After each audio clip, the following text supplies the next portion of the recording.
BJP-ಯವರು ಯಾರ ನಾಯಕತ್ವದಲ್ಲಿ ಹೋಗ್ತಾರೆ? ಒಂದು ಅಡ್ಜರ್ನ್ಮೆಂಟ್ ಮೋಷನ್ನು ಅಸೆಂಬ್ಲಿನಲ್ಲಿ ಅರ್ಧ ದಿನ ಹೋಲ್ಡ್ ಮಾಡೋಕ್ಕಾಗಲ್ಲ. BJP-ಯವರು ಅವ್ರು ಚುನಾವಣೆಗೆ ರೆಡಿ ಆಗ್ತಾರ. ನಾನು ಹೇಳಿದ್ನಲ್ಲ ಅವತ್ತು, ನಡೆಸಲಿ ಚುನಾವಣೆ ಅಂತ. ಕರ್ನಾಟಕದಲ್ಲಿ ಚುನಾವಣೆ ಹೇಗೆ ನಡೆದಿದೆ ಅಂತ ಅವ್ರಿಗೆ ಅರಿವಿದೆಯಾ? ಆಳಂದ್ನಲ್ಲಿ 70-80 ರೂಪಾಯಿಗೆ ಇವರು ಮತ ಕಳ್ತನ ಮಾಡಿದಾರಲ್ಲ, ಅದ್ರ ಬಗ್ಗೆ ಫಸ್ಟ್ ಚರ್ಚೆಗೆ ಬರಲಿ.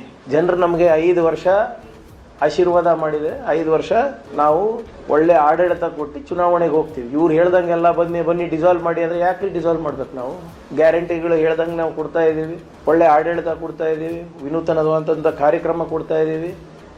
ನೀವು ಎಲ್ಲ ಅಂಕಿ ಅಂಶಗಳ ಪ್ರಕಾರ ಕರ್ನಾಟಕ FDI ಇಂದ ಹಿಡ್ಕೊಂಡು RDPR ಇಂದ ಹಿಡ್ಕೊಂಡು ITBT ತನಕ ಹಿಡ್ಕೊಂಡು ನಂಬರ್ 1 ಇದೆ ಅಂತ ಮೋದಿ ಸರ್ಕಾರ ಹೇಳ್ತಾ ಇದೆ.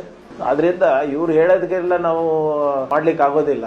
ಫಸ್ಟು ಆಳಂದ್ನಲ್ಲಿ ಏನು ನಡೆದಿದೆ ಅಲ್ಲ, ಇವ್ರ ಮೇಲೆ ಒಂದು 22,000 ಪುಟದ ಒಂದು ಚಾರ್ಜ್ ಶೀಟ್ ಆಗಿದೆ.